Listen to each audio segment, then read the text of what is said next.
I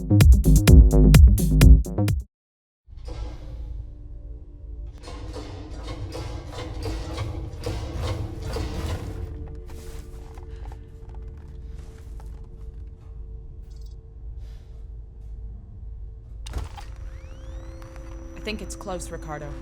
Watch yourself, Ripley. So, my name's Gary Napper. I'm the lead game designer on Alien Isolation.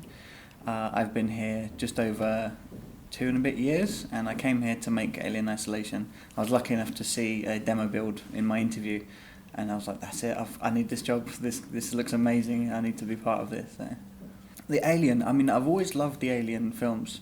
I'm a massive fan of Alien and Alien 3 over the Aliens, because they felt a lot more, a single creature. It was that one threat, it was that thing you were always scared of. And I'd never really played a game that had delivered that. There's kind of games that had moment of that, where like the original AVP and AVP2, where you'd be sneaking through the marine levels and you knew there was something there, and for those few levels there was that tension and that kind of fear of this thing. But then as soon as the enemies were introduced, you tend to just gun them down, and it lost a lot of the fear of them. So the chance to be working on a game that is just all about that single alien and just trying to evade it and defend yourself against it was really exciting, and I'm very proud of what we've made. I think there's been a lot of misconceptions and a lot of preconceptions about what we're doing here, and it's very hard to convey to people the Alien experience without actually playing it, because you can see videos and you can hear people tell stories of how they've played it. Some people get similar experiences and some people get completely different experiences, and that's because our Alien is systematic, and we drop it in a level and we let it go and we let it do its thing.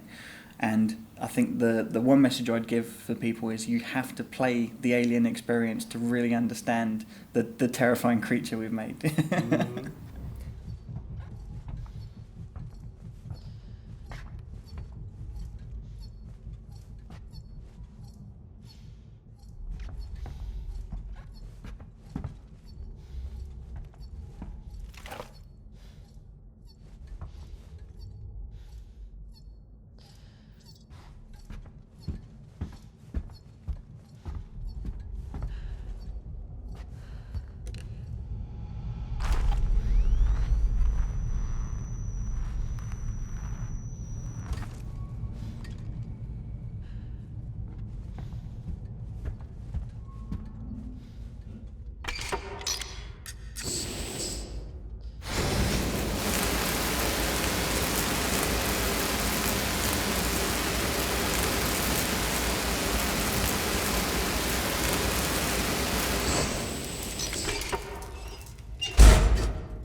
Yeah, I mean, I absolutely love Mass Effect and Dead Space. I mean, I wrote a fan letter to the Dead Space team once. I think it's absolutely incredible games. I'm a huge fan of survival horror games. And then when we came to make this, I was like, we've got a chance to do something different, because no one has really focused on that.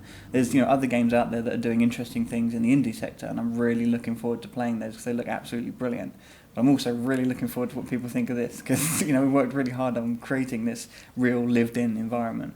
So the part of the game we've shown you is actually halfway through the game's storyline and setting.